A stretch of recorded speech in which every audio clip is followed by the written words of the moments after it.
Hi, good morning and welcome to the AM News with me, Mapisa Sibili. Now, in our first story, the Fix the Country group says it will continue to pile pressure on government until the country's problems are addressed. The organizers, who described Wednesday's protest as a success, announced it will be replicated across the remaining 15 regional capitals. Clad in red and black, the protesters wielded placards with inscriptions such as "Fix our education system now," "A new constitution now," "Justice for Kaka," and "If Ghana was your personal property, would you run it like this?" Here's Kwesi Parker Wilson's report for Joy News. It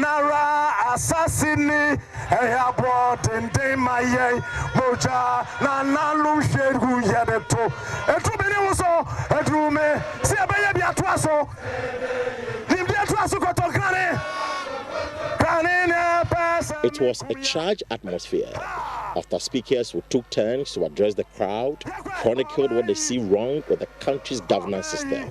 The central message at the Independence Square was the need for a new constitution. The leaders of the group argued that the 1990 constitution favors political actors instead of the ordinary Ghanaian.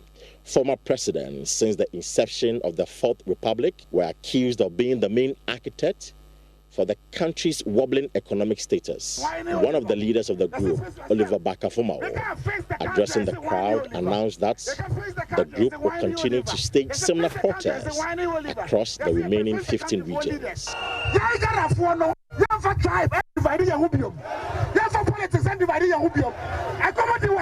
We are all hungry in this country, and we won't allow tribalism to divide us. From here, we are going to Kumasi, Tamale, Ho, and because we want all of us to participate in this demonstration.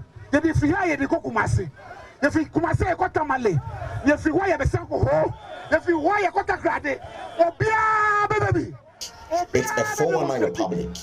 We will resist the Sakawa 1992 constitution. Republic and a 419 republic. 419 republic. It's the fourth republic, Article 71 republic. Yeah, baby. Sakawa constitution. Some of the protesters who spoke to JoyNews say they will be disappointed should government fail to address their concerns. The generation want to tell the leaders of the country that indeed whatever that is going on, they are aware, and the effect of it, they can feel it, the essence of it, they understand it. If it doesn't yield positive result, that means the president is not a listening president.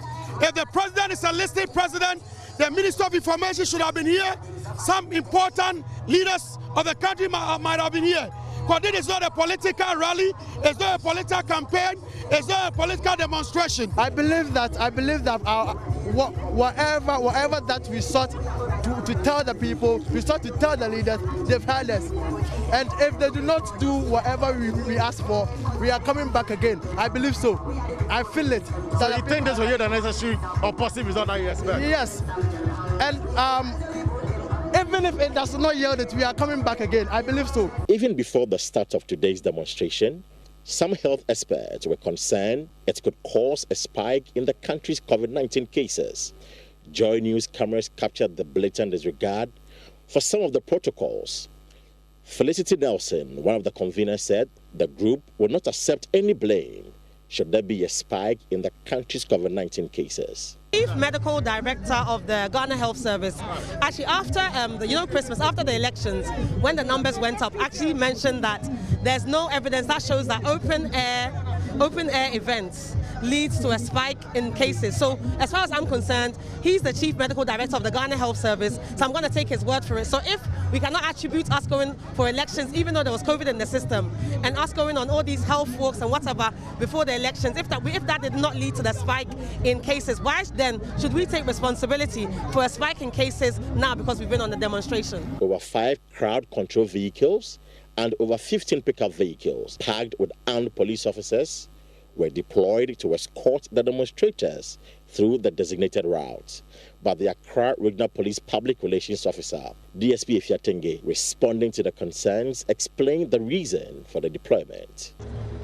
The police deployed based on our own assessments of the events that we have today. And so I don't think anybody should question the police's security arrangements for this particular exercise. It is a demonstration And so it wasn't for anything that the law requires that if you want to embark on a demonstration, notify the police for the police to prepare adequate security arrangements for it. So if we have done so, I don't think anybody should question the police's deployment for this exercise. I think the numbers are okay. To us, if we think that this was the best that we could deploy to ensure a successful event. And we have achieved it.